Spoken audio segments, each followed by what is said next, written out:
mamas who love inspiring healthy living. We left our corporate jobs to team up and help other moms thrive, not just survive. What if feeling awesome every day is possible for you and your family? We're so excited you're here. Come along with us on our natural journey. Welcome to Helping Mamas Thrive. I'm Julie. I'm Robyn. That's reverse. I know. It's very weird. And we are so excited today to have Dr. Ben Rall from AchieveWellness on our podcast. He is our second guest, and we are thrilled. Yes, and so this is our 10th episode. We should give ourselves something. Let's give ourselves an oil. Oh yeah, we got to oil up. So, and we can, while we're oiling, you can say here, hi. I'll take an oil. I've got my little beadlets here, so I'll take a little oil internally. Okay, so there you go. Yeah, that's right. We're all in now. For you. We just took a new oil that was just launched called Red Cedar Bliss, and it's very grounding and smells so good. And we have it diffusing. I could smell it through the microphone. Julie said she's invented smell-o-vision, so I'm happy that it's working. And Dr. Ben Rall and I are twinning because we both have our Design to Heal shirts on. That is his amazing podcast that we are totally addicted to. I have to say it is a little intimidating to interview someone who is like the master interviewer and asks all the tough questions, gets all the great people and asks all the tough questions. And it's amazing. So let's talk about, before we introduce Dr. Ben. Yep.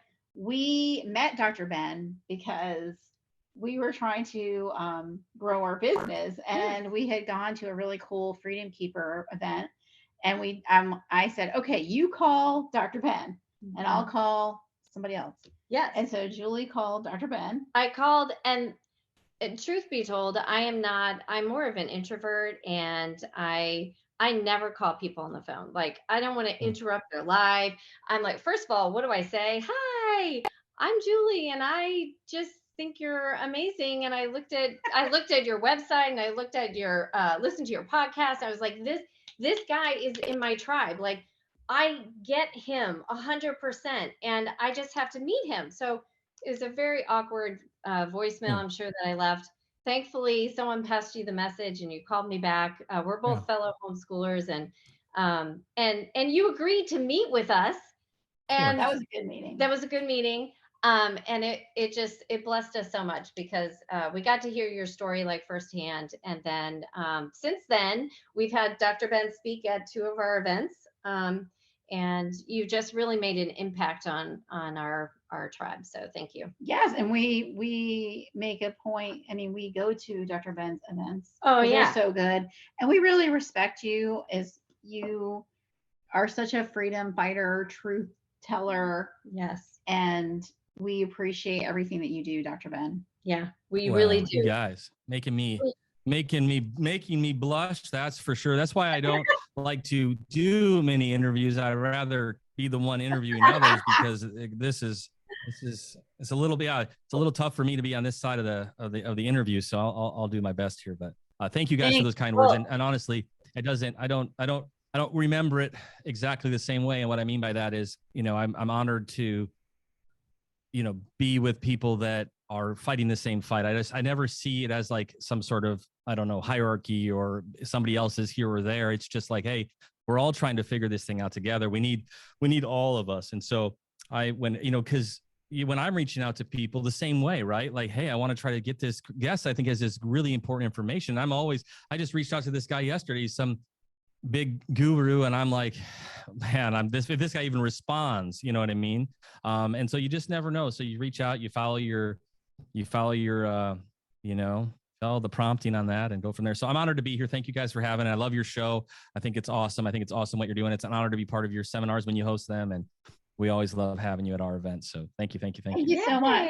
Thank you. We're going to embarrass you a little bit further because we got to talk about you and give you your bio, because you have done super amazing things. And then we will get into your story, which is just transformative. Okay.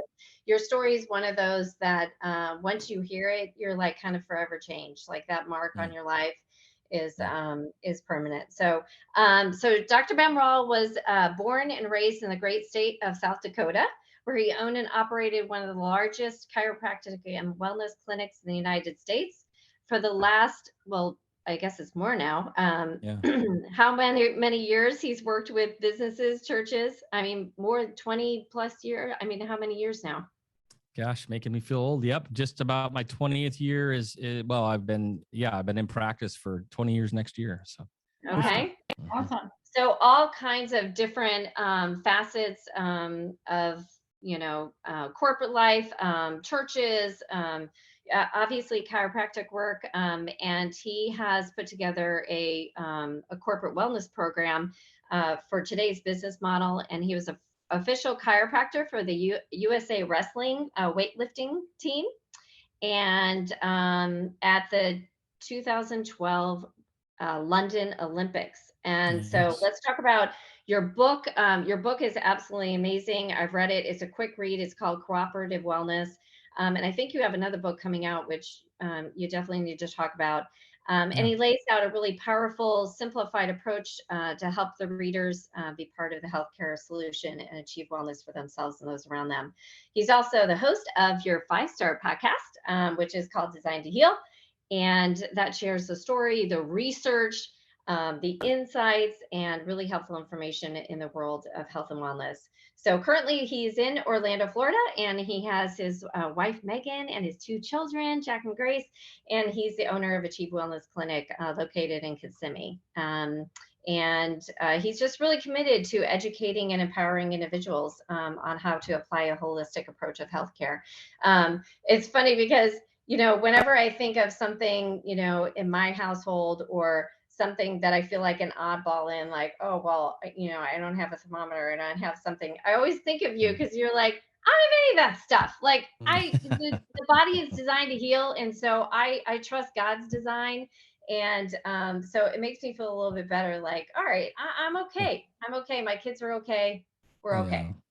I have to add to this bio, just it doesn't say that Dr. Ben knows how to lay it down. The delivery of the information is just really inspiring. It is. You have a really good knack for laying down the information, in my opinion. Absolutely. Yeah. Well, thank you. Many people would definitely disagree with you, but I'm glad you appreciate it. So we'll take it. Yes. Can't please everybody. And I have good news for you. Only the people listening, only the people watching will see you blush. Yeah. The people listening. There we go. There we go. Yeah. This is Jeff put like a light on me. He's like, he's got his little studio. I'm like, dude, none of this. I don't want any of this. If the makeup team comes in, I'm leaving. Well, we'd love to see you. If you stand next to Dr. Ben, you're a big, strong man. I mean, when you talk about, your history and where you came from, people will understand. But you just have a presence. And I think like even bigger than your stature is like just your love for people and for Christ, and just like it just exudes from you. So you stand next to him and you're like, whoa, it's really you guys powerful. are funny. We better move on. We're getting in trouble. Yeah, that's what I was gonna say. I know. Okay. No offense. But when Julie and I were talking about healing stories, we love to hear people's healing stories. We have our own. And so yours, Dr. Ben, is great. And that's what we really wanted to share with the people that listen to our podcast. Yep. So would you mind sharing your story, your healing story? Yeah, no, absolutely. It's an honor. And I think the reason that I am, whatever word we would want to use, but just the reason that I'm passionate is I really believe this. I mean, I was in the shoes, we all were, right? We were in the shoes before we, whatever word you want to use, woke up, or we understood, or we learned. Some of us learned through crises and life circumstances. Some of us learned through, we got exposed and it just made sense, or it clicked for us, or some of us got through our faith. And so I so much remember my life before that. And I have I think a lot of people do, but I mean, that's what drives me is I really believe if you get exposed to the truth, and if it can be delivered in a way that makes enough sense to you, then it can really change your life. Right. And so that is really my heart. Now, I would say this though, is my frustration in the holistic health community at times is that the message is delivered so like apologetically or weakly, or like like, oh, I don't want to bother you, that kind of stuff. And I'm like, so that's the one thing that I struggle with, because if they're going to get on the TV or the billboards and mandate a jab for me, right, or my family, or try to coerce me or try to lie and manipulate to me, if they get to do that, I'm happy to be like unapologetically, bold in the message of truth. If they can lie that loud, I can tell the truth that loud, right? And so sometimes it requires that. If this was easy as just handing out a pamphlet or sending a text message to somebody, then I would just do that. But so many people are lullabied to sleep. The scales are over their eyes that you almost have to like grab them by the lapels, right? And say, wake up. All right. Now that's happened to me in my life. Now, not everybody appreciates that message, right? Or that approach, right? And I understand that. And that's why there's a variety of us out there that do it in different ways. So I'm certain people's cup of coffee, and for some people, I'm too strong of a cup of coffee. However, one of the greatest things, and you brought it up earlier, Julie, which is, from my relationship with Christ, which is, it says in Revelations that it's through the blood of the Lamb and the power of testimony, right? And so testimony matters, even with the work you guys do with oils. It's one thing, to say, hey, this oil treats this, or not treats, but this oil helps this, or evidence shows this. And then it's one thing to talk to a mom or dad or a person that's experienced it, right? And they say, here's what I can tell you. I had this going on. I started doing this. Here's how I feel now. That carries so much more weight, right? Just testimonials. And so I'm always happy to share my journey, because I think it can be inspiring, just like anybody's testimony can. So I was born and raised South Dakota, and I was about 9 years old. My dad was a fireman, and then there was a coach there, another fireman. He was the local boxing coach in town. And so my dad said, hey, would you ever want to box? And what little kid doesn't want to go box, right? Like, I can fight people and get trophies. So like, I'm in. So I ended up really taking to it. And it really was a really important thing that I did in my life. It was practice Monday, Wednesday, Fridays for 3 hours, 6 to 9 at night. I don't think I missed a practice my first couple of years. I had some success early. I got to the point I was ranked second in the nation. I was transferred at 85 pounds. I fought all the way up to 178 pounds through all those years, Olympics or Junior Olympics, and Golden Gloves and Silver Gloves. And I mean, it was really what I did. Well, so the way it works, I had won some tournaments, and I was training for the 1996 Olympics, which would have been Atlanta, for those of you that remember those years. Yeah. So I'm training in the boxing world. The way you get to go to the Olympics is the top 4 people will fight for a spot. They call it the box offs. And so it's not even a big deal. Nobody knows what happens, but you go out, you train, then some Saturday afternoon, you fight you fight, and the winner goes to the Olympics. So I was there training in Colorado Springs at the Olympic Training Center, and I started getting sick. All right. Now, I wasn't raised holistically. I wasn't raised like super medically, but I was just, the typical get sick, take drugs. If it's really bad, you take more drugs. If it's really, really bad, you go to the doctor and do whatever they say. Right. And so I call my mom. I say, what do I do? Go to the doctor. So I go to the doctor. They scope me. So they take and like an endoscopy, they go down. And then in my case, they went down and they went up. They went through both ways. And I remember when I woke up, they said, you have precancerous lesions. I mean, they were showing me these pictures. They look like just as like, if you've ever seen like these types of lesions, it looks disgusting. They're like they really are like ulcer bleeding, scabs. I was like, that's inside of me. He's like, yeah. And there's so many, we just stopped counting. And so I said, what do I do? And they said, you take these drugs. And I said, well, right. Well, how long? He says, well, forever. So I began taking those medications. I didn't know any better. So this is what happens to so many of us, right? We don't know. We're scared. I woke up from anesthesia. I'm on the table under a sheet, and he's holding these like scroll of images from the procedure above me and showing me this, you got this, you got this, you got this, you got this. You're only whatever, 1920, you're sick, you're in trouble. You need to take these drugs. Like most people are going to probably do what they say. Like even now I wouldn't, or I wouldn't let my kids if they were with me, but like the general population, we saw this happen even recently with COVID jabs, right? Where people were all of a sudden, right, like lining up for something that's completely experimental, very little science on it, and just be doing it because somebody told them to do it, right? So I'd like to say we've grown through this, but I think in many ways we're as sheeple as ever. So I started taking those medications, and in my case, they helped some of my symptoms, but they also shut down my digestive system. So when your digestive system begins to shut down, what was happening is I just ballooned. I went from 165 pounds to 245 pounds. Even though I was working out, even though I was exercising, my body just wouldn't, I'm like, what the heck? I mean, I'm used to like, having a six pack, running forever. Like, when you train in the Olympic Training Center, you literally wake up, train, eat, rest, train, eat. Like, it's just what you do. So I'm like, this doesn't make sense. Why am I not getting better? And then my coaches were like, here's the deal, Ben, like, whatever, we love you, but you can't make weight. I mean, it doesn't matter how much we like you or what, if you can't weigh in for your weight class, you can't be here. So I ended up being removed from the Olympic Training Center. I came back to my hometown. I kind of left the hometown hero. I came back sick, fat, and depressed. And I forgive me for that language. I'm saying that because I know now I'm on 2 drugs, by the way. So I'm taking 2 drugs every single day. I'm paying out of my pocket and I'm getting sicker. I'm following the doctor's orders. I don't think there's anything else I can do. Matter of fact, I think I'm doing the thing to do. Like, I think I'm doing the right thing. Like, it's just kind of like, these are the cards I got dealt, right? Like, I guess this is just, what God has for me or whatever I was saying to myself at that time. I look back and I'm kind of embarrassed about it. Matter of fact, I forgot this part of the story. I remember I did ask the doctor for some reason. I don't even know why, but I did say to him, is there any like side effects to this drug or like, is there any, risks to this drug? And I never forget, he sat across from me and this guy was not the picture of health himself. Okay. You just use your imagination. And he says to me, oh yes, I take one every day myself. Now that should have been my first red flag, right? Like, and I would say this as encouragement to a listener. So if you're listening, you listen to their show, this show that we're on today, like if you find people that have what you're looking for, you want health, find healthy people, find out what they're doing. If you want sickness and disease, I don't know, go hang out with people that focus on sickness and disease. If you want to be on a bunch of drugs, go hang out with a bunch of people that give a bunch of drugs. I mean, the stories I could tell you from being in practice for 20 years, probably I would just reevaluate it. I probably almost had 20,000 patients at this point in my life. Like the amount of papers I've seen with just literally print off sheets of drug after drug after drug these people are taking. Honestly, I'm almost more surprised they're not dead. Like, I'm like, how are you on all of this and not dead yet? Because it's the amount of toxins and poisons you're putting inside of your body. Now you think you're doing the right thing.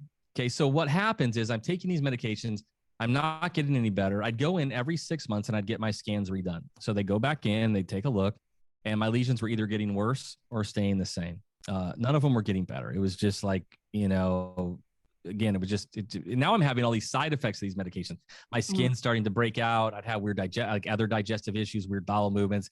I started getting sick often, like just like colds. And like, I remember like my neck would just break out, like all this red. And then people would ask, are you having an allergic reaction? I didn't know what was happening. I was just like, I don't know. I'm doing what they tell me and it's not getting better. I guess these drugs aren't even working. I don't even know what I thought. Like, oh, maybe they'll find a super drug someday. I don't know. So I end up at one point, somebody refers me to a chiropractor. Now I had gone to a chiropractor maybe a couple of times growing up, just boxing, you get beat up and you're, whatever, you wake up and you can't move. So I'd go, and it was just the typical, they cracked my back and I left. I hate to say typical. That was my experience at that time. So when the person said, go to a chiropractor, like some of you listening, you might be like, well, what the heck are they going to do for your digestive issues? Right? Like whatever. Does your back hurt? My back didn't hurt. I didn't have any back pain. But this person that referred me, I trusted. And so I went there, and this was the first doctor that a doctor of any type that had actually analyzed me. Like, they measured my nerve system, they measured my muscles, they measured my spine. And in my instance, I had pressure right in the middle of my back in the area of the nerves that go to my digestive system. Now, this isn't everybody's story, but this is what happened to me. So after he identified that, Dr. David Geary in Minnesota, I remember, and he sat me down. He said, yeah, well, he said a few things to me that day, but he said, you get pressure right here that goes to your digestive system. He goes, now I don't know what's going to happen, but if we can get pressure off of there, that could possibly heal. He said, Ben, it isn't like your body just forgot how to digest food one day, when you turn 19, like it worked for 19 years, right?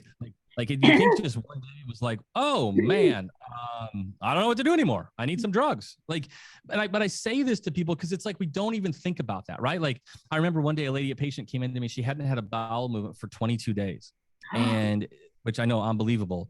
And she had gone to the doctor, and this lady was like 40, and Susie was her name. And that she came in and she goes, yeah, I went to the doctor, and he told her, and now you can't make this stuff up. He told her that her intestines were too long.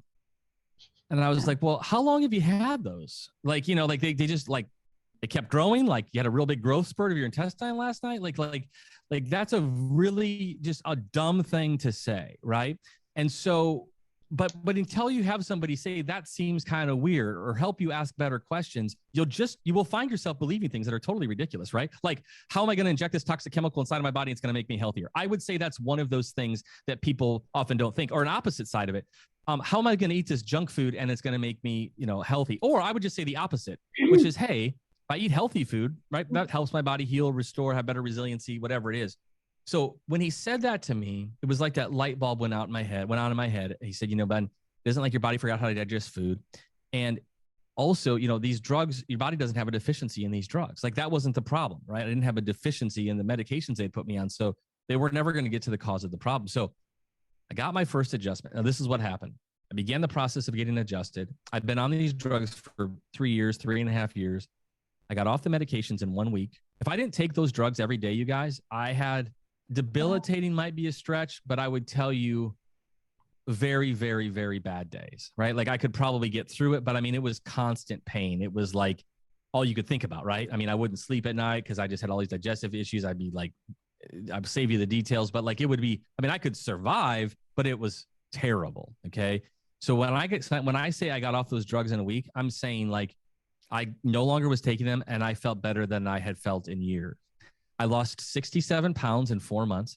All right. My body, it's like it disappeared off of me. It was like every day I was 5 pounds lighter or something. It was really odd. Okay. Let me ask you a question. Let me ask you a question real quick.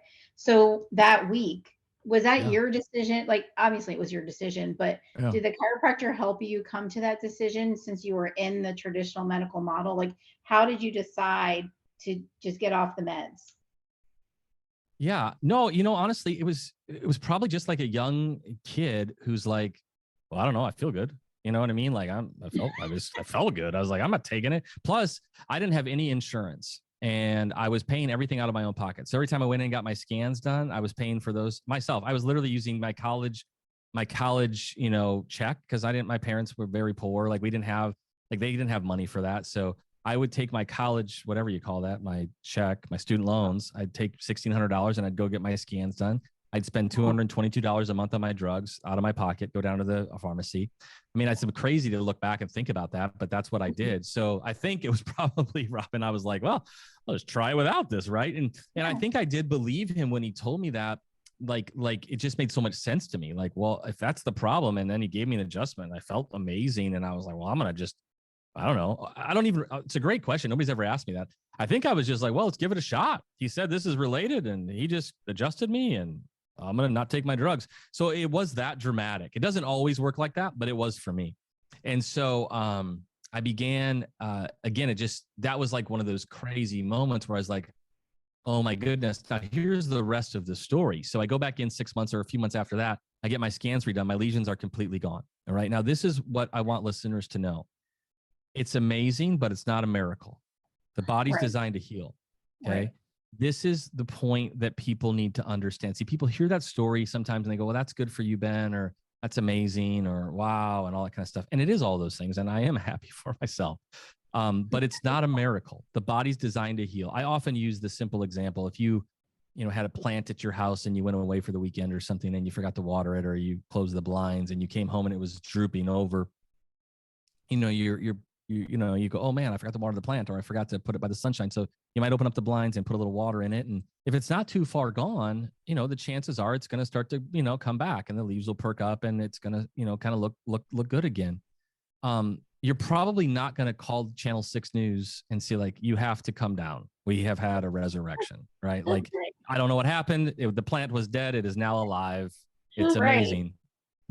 You're probably not even going to think about it. You're going to just be like, well, yeah, no, that's what happened. See, some of you listening have more faith in your plant's ability to heal than you do the power that God put inside of your body. You have been bombarded with propaganda and lies since the day you were born, or often even before, and you've been raised in a medical model that has brainwashed you to believe that actually God did mess up on you, that actually there is no way forward, that actually the only way forward is pills, potions, lotions, drugs, diagnosis, and labels. And I'm here to tell you that is a lie. It's a total lie. I'm just here to tell you. Now, you can debate me, and I'm comfortable with that, and I'm happy to have that discussion, but I'm right. I had a guy the other day at my office. He's a physicist or something. Great guy. Love, was a beautiful man. And matter of fact, he's in my office. Can you hear me? Sorry about that. Are you still there? Okay. Yep. Now you're Hello? back. Can you I hear don't me? know. It got Are you back? Okay. digitized a little bit. So Okay. no, somehow I'm on do not disturb, but a call still came through. So Hmm. when this happened, the well, I'm just losing my train of thought. So this guy said to me, he was looking at one of my posters. He said it was about vaccines, and he said, well, I disagree with you. He goes, and it was funny. He goes, I'm a physicist, and I just think that there's some vaccines that are good. And I just said, okay, have you done any research on it? And he goes, well, no. And I'm like, well, then, okay, I have. What's your question? Because I'm sure and I don't mean that as in a cocky way. I just mean I do not back down from somebody because they have some. Matter of fact, I see it quite the opposite. I feel it's my job to probably educate you about it because what you probably think is probably a lie. So let's have this discussion. So when this happened to me, I healed, I restored, it changed my life. I'm making some money, I became a chiropractor. And but the rest of the story is one of the medications I was on, it no longer is on the market because it killed 33,000 people a year. Okay, so one of the drugs that I was on, matter of fact, now things have even gone down even more. There's some drugs they've been taken off the market now because they found out drugs that they said they used to prevent stomach cancer, because that used to be the thing they tell you to take, right? You have to take these digestive drugs, these acid reflux drugs, these PPIs, because they prevent you, because that's what they'd always try to scare you with. You're going to get stomach cancer, you're going to get gastric cancer, ulcerative, cancers of your digestive system. There was actually a study that came out that showed actually people that take them have an increase in stomach cancers, right? Matter of fact, here's an interesting story that I'll tell you about this. They took a group of people that didn't have digestive issues, so just whatever, that was the control group, and they actually gave them medications. They gave them digestive medications for 2 weeks. Then they took them off of those medications. Now every one of them had that problem. Right. So they didn't have, so an example of that would be like if you or I was put on blood pressure medication for 2 weeks and then you took us off of it, our blood pressure would now be spiking, right? Because you're manipulating the body. It's not, drugs have effects. I'll never say drugs don't have effects. Drugs have effects. They mess up your physiology. That's a reality. Okay. So you have to think long and hard about that. And when I look at how God designed our bodies, I have way more faith in that creation than I do some lab created synthetic chemical made by man to try to get a profit. Like when I just think about that, I'm going to just bow, to God's design. And it doesn't freak me out. It doesn't make me scared. I don't worry about it. I don't oh my gosh, what's going to happen? I'm just I'm cool with it because I'm cool with whatever happens. I don't freak out either way. That's just me, my perspective. So long story short, that was really my healing story, changed my life. Wanted to make sure other people knew that story. Then, yeah, like you mentioned earlier, just God's grace. I did get to go to the Olympics, not as a boxer, but as a doctor. Myself, my family, and many other doctors, we got to go to 2012 Olympics and take care of athletes. It probably was a lot more fun that way. And I could actually enjoy myself and do things and see things. So I'd love to, tell me any questions or Yeah. anything that you have, and Well, I'll dig into this. I just want to, that's an amazing story. And I know you have hundreds of other stories from the people who have come into your office, people you've laid hands on and just talked to, and people you've influenced. I mean, I've been to places where, I've met people who, because of you, have made a change in course in their lives. I just want to ask a question because, Yeah. as an athlete, you had this dream, you had this dream of becoming a boxer. Maybe you had a backup plan. I mean, I don't know. Yeah. Just knowing that I have a son who has a dream as well. And Mm. so you go to this place. So not only are you sick, but your dream has just been sidelined. Mm-hmm. So emotionally, can you take us back to emotionally and mentally the space you were in? And do you think with the adjustment that helped, maybe if you did have any emotional, mental Yeah. component, if it helped you, or did you just lean into the Lord and be like, that And was you my dream, but no And more. you guys ask good questions. I've never been asked these questions before.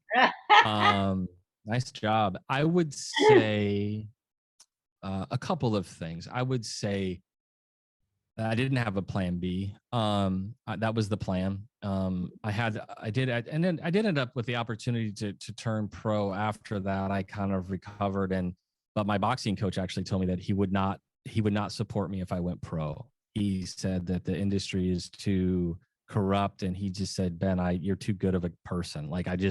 I'm not going to, I think it's the wrong decision for you, you know? And those are the times you look back on and you're like, I was mad at him and I can't believe you'd say that to me, but he was saying it to protect me. He was saying it because he knew that that wasn't what I, you know, wasn't my, or he knew I wasn't that good. Maybe that's what he thought. But so I remember being upset about that at the time. And then I was actually going to be a fireman. My dad was a fireman and I thought it was a great profession. I thought it was a way to provide for my family. And so matter of fact, when I decided to go to chiropractic school, I took the fireman's test. And so there's a written test and then there's the physical test. And I had trained for that. And because I thought I was, frankly, just honestly, I just thought I'm not smart enough to make it into, you know, chiropractic school.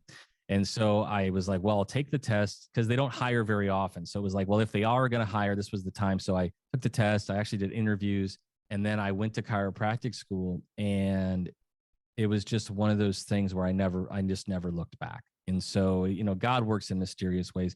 We often say in chiropractic, I'm biased, it's my profession, but you know, you think you chose chiropractic, but it really chose you, right? Like, I mean, I look back and, you know, even the reasons I initially that I got into it, I mean, I had my own healing story and that was great. And I wanted to help people. But I mean, after I got out, I actually failed in practice pretty miserable for like 4 years. Like it didn't go well. We were actually on the verge of bankruptcy. Like it was tough, right? I went back to my hometown and practiced. And, you know, even though I had this, and this is important, I'm not telling you that like to tell you my personal story. I'm telling you that because a lot of times, you know, you have this life transformation happen in anything, in your faith and your health and your family and your job. And you go tell people about it. And you think all I have to do is tell them and they're going to be like, oh, that's awesome. So happy for you. Oh, tell me more. And usually it goes something more like, you're crazy. You're a whack job. I like the old Ben better. That's we, you know, they knew the Ben that was, you know, not a health conscious guy or, you know, was in my other years during those 3 years when I was really depressed and sick and stuff. I just remember, I mean, I didn't show it that way. I'm always kind of like a funny guy or a happy guy, but like inside I felt like, you know, I don't know what my future looks like. Nobody's going to ever want to date me or marry me or, you know, or have a family. And I have a lot of addiction in my family and my uncles and both sides of my family. So I had this like mentality, matter of fact, and not to throw my mom under the bus, but, you know, I grew up, I had three uncles and my dad, and they were all huge men, like, you know, big guys. And I remember mom saying, you're going to be a fat alcoholic, you know? And I just remember like thinking that sucks, you know, like I wasn't like strong enough to like resist that. Like I'd almost was like, well, I guess that's my destiny. I don't know. She's my mom. She probably knows more than me. And so outside of just almost divine intervention, Julie, I mean, did the adjustment, I mean, I don't know if I can answer. I would tell you this, it gave me hope, which made me believe that maybe for me, there might be a different path. And if so, I wanted to do everything I could. And probably the energy of that I put into fighting and boxing, because I mean, I am a bit of an addictive personality. Just through God's grace, I've been able to turn it on to things that are beneficial. But so when I just turned that energy to healing and to learning more about it and to helping people and contending for people, fighting for people instead of just for my own boxing career. But I have had people that I've taken care of. It's actually happening right now in my office. This actually from that cancer event that you guys were probably at. A young family came in from there, and this little girl having severe mental health challenges. And I mean, just the worst, use your imagination. And, you know, they can't get help from the traditional because it's just drugs. Right. And they don't really trust anybody, you know, else. And I don't even know them, but they just said, you know, we just feel like you can help her. And, you know, so I've just began the process of adjusting her. And I just saw her just yesterday and asked her how she's doing. And she's like, Dr. Ben, I can't explain it other than I don't have those thoughts anymore. Right. And the mom's sitting there crying. And I don't know if it's the adjustment. I don't know if it's just somebody believing in her. Not that her parents don't believe in her, right? Just a doctor that says, I believe you can heal. A doctor that says it doesn't have to be your destiny. A doctor that believes, you know, greater is he that is in you than he that is in the world. A doctor believes that you were fearfully and wonderfully made. A doctor that believes that he knows the hairs on your head, that he knit you together in your mother's womb, that he created you in your likeness and image. And when that's your perspective, and that's just frankly, and I don't apologize for this, that's how I see people. That's how I see people. You'll never convince me otherwise. And I've said this before. It's like if I was a marriage counselor and you came to me for your marriage, like all you'd want me to see is a successful marriage. Like that's all that you want me to see is you recovering through this and healing. You wouldn't want me to be like, well, you know, you might not make it. Some people don't. What are you going to do? Da, da, da, da, right? Like that sounds ridiculous. So in the doctoring world, right, it's like, we like, well, we'll see, we'll try, we'll throw some dope at it, we'll see what happens. Oh, I guess it didn't work. I guess, so it's like, genetics. Oh yeah, it's yeah. your genetics, You're yeah. And I just go, man, I just, what's the benefit of that? Some people say, well, that's false hope. Baloney. It's not false hope. It's not false hope. It's not false hope. It's not false hope. It's not false hope. It's not false hope. I hate when people say that. It's one of my triggers. It's not false hope. Actually, the opposite. If you want to say that, then the opposite is true. When you're ripping hope away from somebody, how dare you tell them they can't heal? Who are you? You don't know that. You're not God. As long as they are breathing, they can heal. And but that is our job, is to tell them that. And so I don't buy that. Now there's reality. I say to people all the time, I say, man, listen, I know that you can heal. I don't know if you will, but I know that you can. I mean, right. I'm not God, but I know that you can, if you can hear this. So if you're listening to this and I've had this, listen, having 20,000 patients, I've adjusted in Africa. I opened a clinic in Africa. I've adjusted Olympic athletes. I've adjusted, whatever. I adjusted homeless shelters. I've adjusted at church. I've seen everybody. I take care of babies, newborns to 100-some-year-old people. There's probably not something, without getting too weird on this show for you guys, there's probably not something that I've not seen heal. Stuff that you would say it's impossible. And then just, yeah, we're with you there. And it's been a journey for us to understand how magnificent our bodies are. Even last week, I learned, because I had C-sections with my kids, that your milk is delayed when you have a C-section because your body doesn't know, and nobody ever told me that. No, I didn't know that. And when I struggled with breastfeeding, that would have been a really good piece of information to know. Yeah. Then I was thinking, because when you don't know that, when you don't know that, it's like, well, what's wrong with me? What happened? And matter of fact, and everybody's situation different, but your C-section is a good example, because sometimes those things, knowing those things you're just talking about, or some of the other benefits of a vaginal birth and all those kinds of things, sometimes it's that it helps you contend for it more, right? You're like, man, my wife had a lot of challenges breastfeeding early on. I mean, some pretty bad stuff and abscesses, and it was a lot we had to go through. But she never stopped breastfeeding, because for her, she's like, I know how important. Matter of fact, she actually had to have her abscess. This is a true story. She had to have her abscess. She would kill me for telling the story. She had to have this abscess drained. I went literally, this is a true story. I mean, I'm a pretty obstinate guy. So when she had to, I was already upset we were at a hospital, right? Because this thing was bursting out of her chest, and it was pretty wild. And so I was like, so we go there, and I said, well, I'm going to just be with her. So I was in the operating room with them, with my daughter, with my baby. And she breastfed, right then on the operating table. My wife breastfed. I stood in the back. They did the procedure. They drained it, put the pump in, and then I put her back on the breast, and she breastfed again. Now, most people can't handle that, but I'm just telling you, my wife is a grade A bad, A. Yeah. And so, but the only reason that she would have done that, I would tell you, is because of how important she felt it was to make sure that she did everything she could to breastfeed the baby. Okay. Now, but when the world is constantly throwing these other things out there, just take this pill, just take this drug, just do this, just do this. It's just your genetics, victim. It's not your fault. There's nothing you can do. Don't worry about it. Sorry, you got dealt that hand. If you believe that, then it's the old Henry Ford quote, if you think you can, if you think you can't, you're right. Very, very true. Now, are there circumstances? Sure. And I'll tell this to the listeners, because some people say, man, you're crazy, Dr. Ben. I say, well, that is true. However, I have a kind of a basis for that craziness. But some people say, well, what about emergency medicine? I say, that's a good question. So I'll ask people, what percentage of medicine do you think is emergency? And they say, whatever, they don't know. And I say, well, I do. So it's about 2%. Okay. So 2% of healthcare is emergency medicine. So you can have your 2% modern medicine. Good on you. If my head gets cut off, we'll try to put it back on. Then I'm going to just talk about the 98%. So sure. So for those of you that are like, but what about this? I'm like, okay, what about it? Then go for it. Now, I would tell you, a lot of those things that we call emergencies were actually preventable. The heart attack becomes an emergency, but it's because you've ignored your lifestyle for 30, 40, 50, 60 years. Okay. The drug that you took that gave you a heart attack, that most of those things that we call now, sure, a broken arm, fall off the garage or something like that. But what's ironic about that? And then I'll stop talking. But the irony of that is, even if you broke your hand or broke your leg, the body would still heal. Right. It might heal it deformed, but it's still going to heal. A cast doesn't heal your broken leg.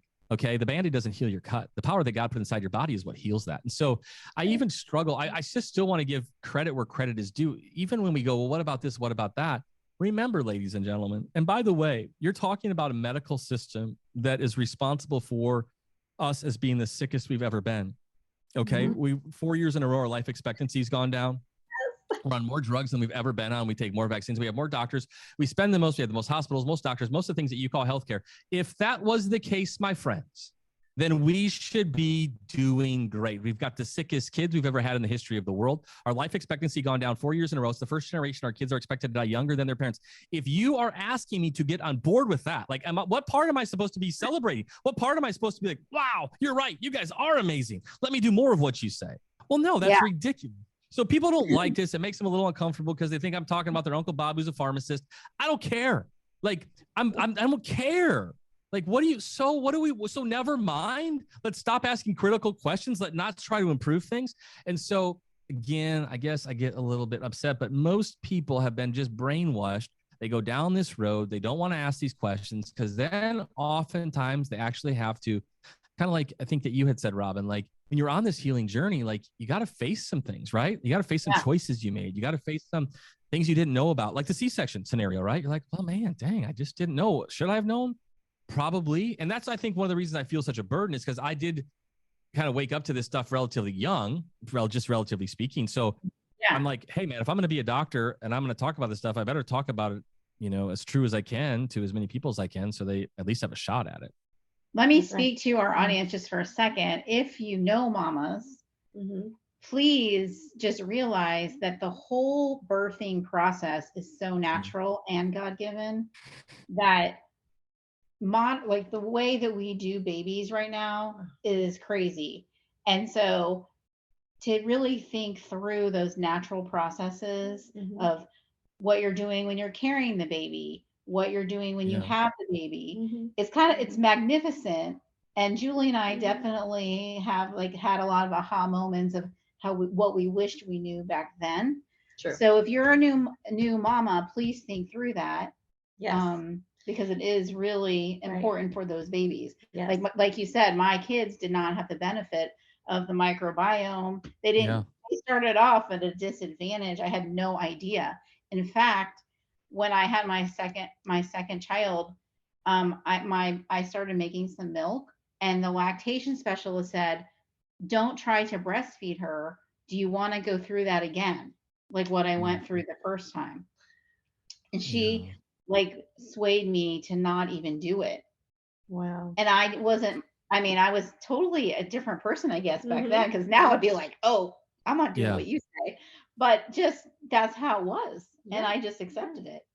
Well, that leads me to maybe the final question, because I know we're getting to time here. But for those people who are out there and who have been in this medical model for so long, and everyone around them is saying, oh, just do what the doctor is telling you to do, and you can't change it. What are some good resources? Where should they start? Should they go to a certain podcast? Should they just call you on the phone? Should they call us on the phone? Should they, where should they go? What should they do? That's a good question.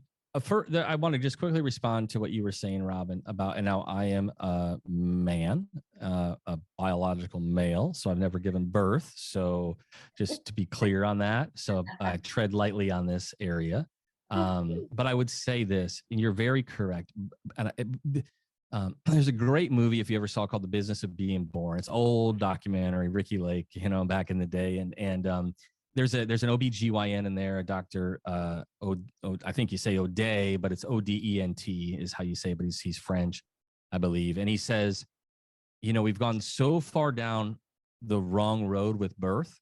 And he says, if you've gone 200 miles down the wrong road and you turn around 50 and start going again, you're still on the wrong road, right? He says you have to go all the way back to the beginning. And what the point of that is, you have to see birth, and this will be into your next question here. You have to go all the way back to just how you view it.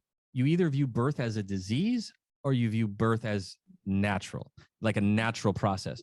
Right. So I say this sometimes. There's people that have, eaten a piece of chicken, they choke to death, right?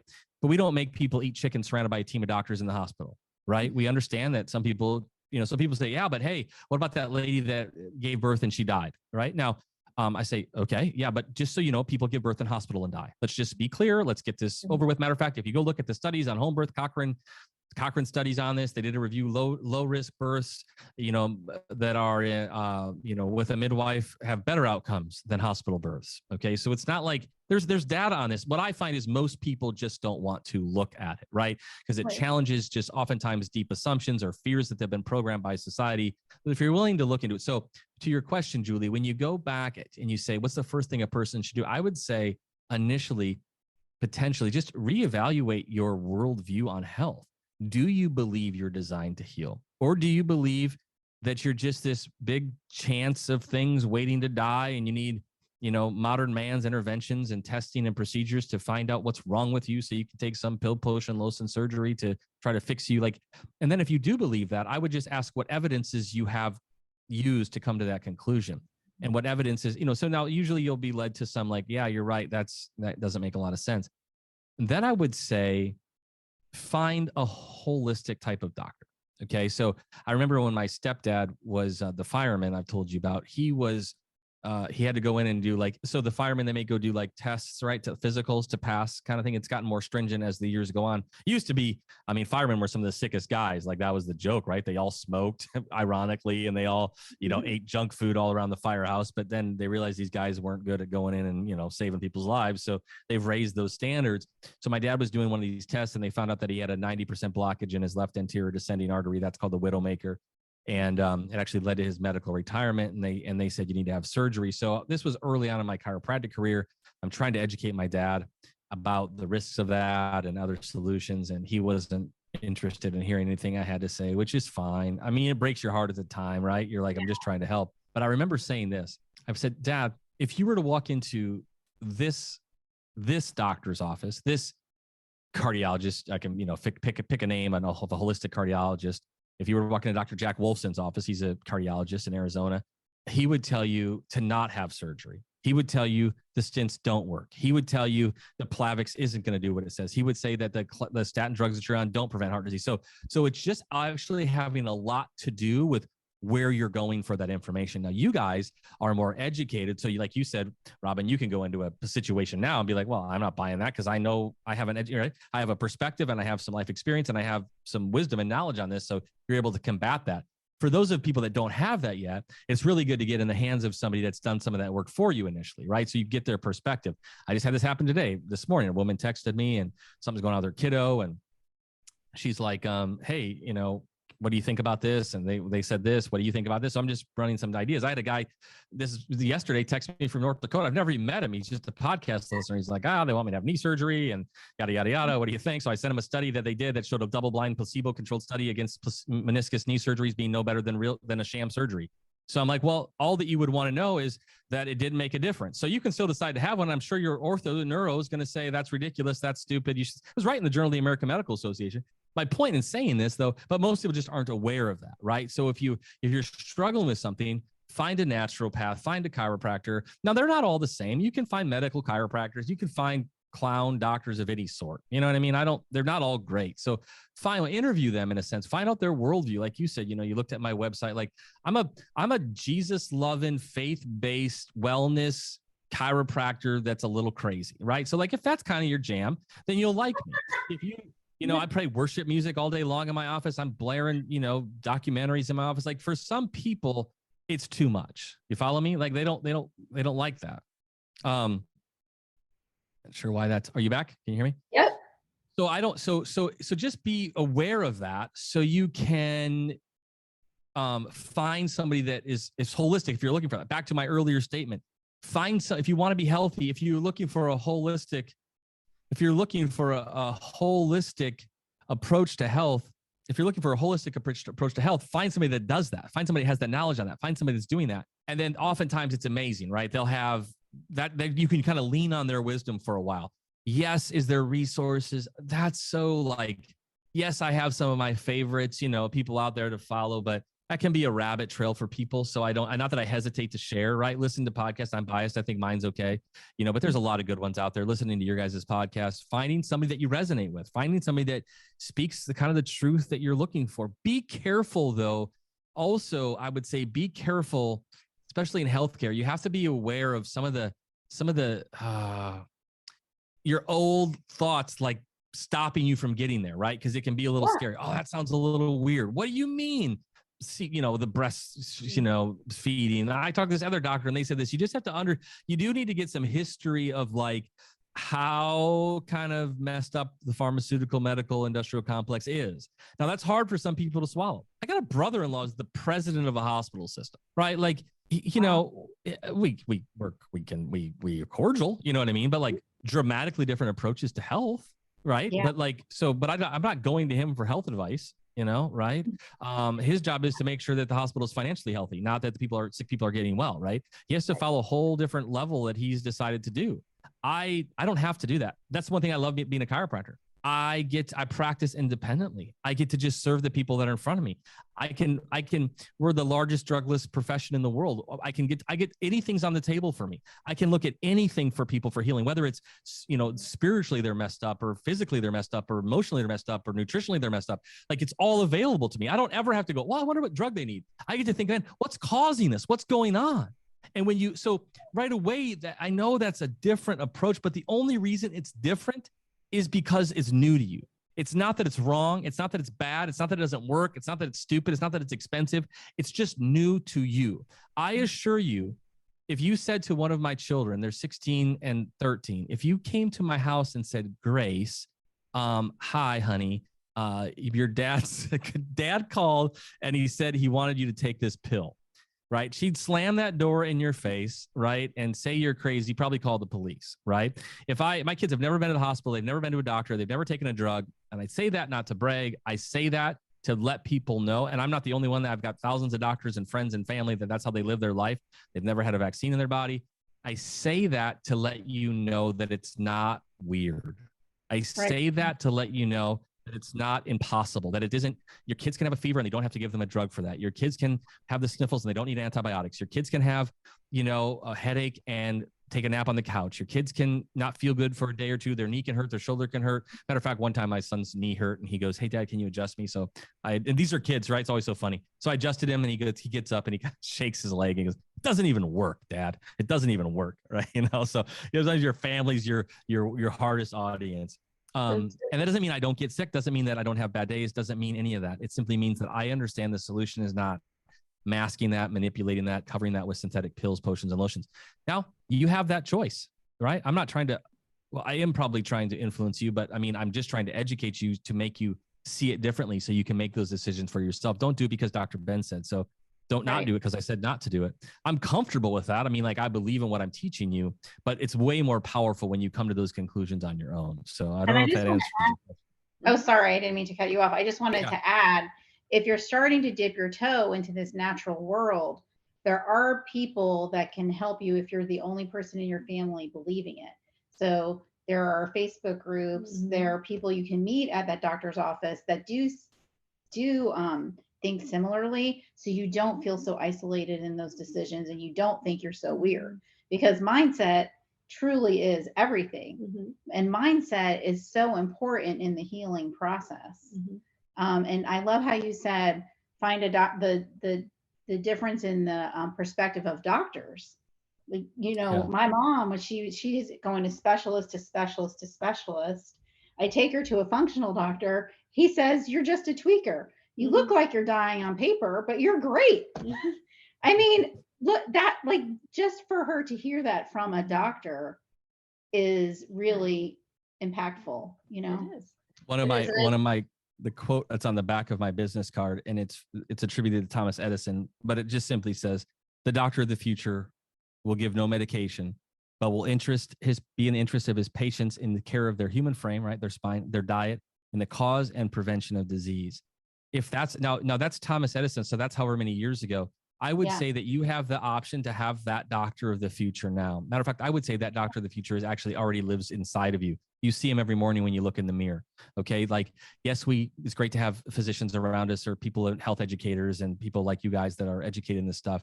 We need those people, but majority of the work is already done for you. He beats your heart, he breathes your lungs, he sees your eyes, he hears your ears. It's important to remember that, yes, I'm going to steal that word, or tweaker, right? Yes, they have this little part that we're responsible for, right? Feed it some decent things, move it a little bit, make sure you take care of it. But if you agree with a statement like that from Thomas Edison, that the doctor of the future will give no medication, right? But will care about the human frame, diet, and cause and prevention of disease, I would say find a doctor that says that's a really awesome quote. Find a doctor that looks at that, reads that, and says, oh yeah, that's awesome. And then that's a good start, right? Because that's just the quality of your life is based upon the quality of the questions that you ask. If you find somebody that's going to help you ask better questions, like what's the cause of disease? What's the cause of your problem? It doesn't mean we always find the answer, but at least we're looking for it. I had a friend one time and he took me through this. Matter of fact, he's a Dr. James Chestnut. I've had him on the show before, but he said, I remember I was just first learning all this stuff. And he said, ask the question why 3 times. Okay. Right. So if your own health issues, like you're saying, why do I have headaches? And well, because, I overslept last night or ate too much or whatever it is, was around a bunch of chemicals. But he said, ask why 3 times. So the example he used, he had a patient that had gone to the doctor and they said, you have diabetes. And he said, why? And the doctor said, well, your blood sugar is too high. And he goes, why? So that's the second why, right? He goes, why? And the doctor goes, well, because your blood sugar is too high. And there's the circle, right? Exactly, Robyn, the look on your face. That's exactly right, right? And that just exposes how far we have come from critical thinking about our health, right? Yeah. We've given power to the label. Why does little Bobby fidget? He has ADD. Why? Because he fidgets.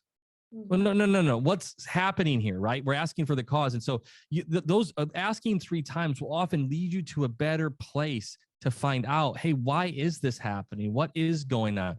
My back hurts. Well, you have inflammation. Well, why do you have inflammation? Well, it's not a deficiency in, Advil. It's not a deficiency in cortisone shots. What's causing it? I understand you can take pills, potions, and lotions to try to reduce it, but it's not getting to the cause of the problem. And that's in any area of your life and your health, whether it's your thyroid, your pinky toe, your ears, or your tummy. It doesn't matter. So I think we went longer than you guys wanted, but thank you guys for having me on. Thank you. We are all about the root cause. And so, and it's astounding how many people we ask, well, don't you want to know the root cause? And they're like, no, not really. Like, they want the easy. They're not ready. They just want the easy button, really. So ignorance is bliss, but it's deadly. So it doesn't really always work that way. We think we mean what we're saying. I often have said this. We believe it's an easy fix, a quick fix. People want the quick fix. I totally understand that statement. I would just say that's a poorly reflected and evaluated statement, because what you're saying is not actually true. You didn't fix anything. It's not a quick fix. It didn't fix it. It's an unintelligent statement. What you just said is not true. I'm sorry for you, but that's just not accurate. You didn't. If I have black mold on my walls and I just paint it, I say I just wanted a quick fix. I didn't fix it. The black mold is still there and it's still a problem.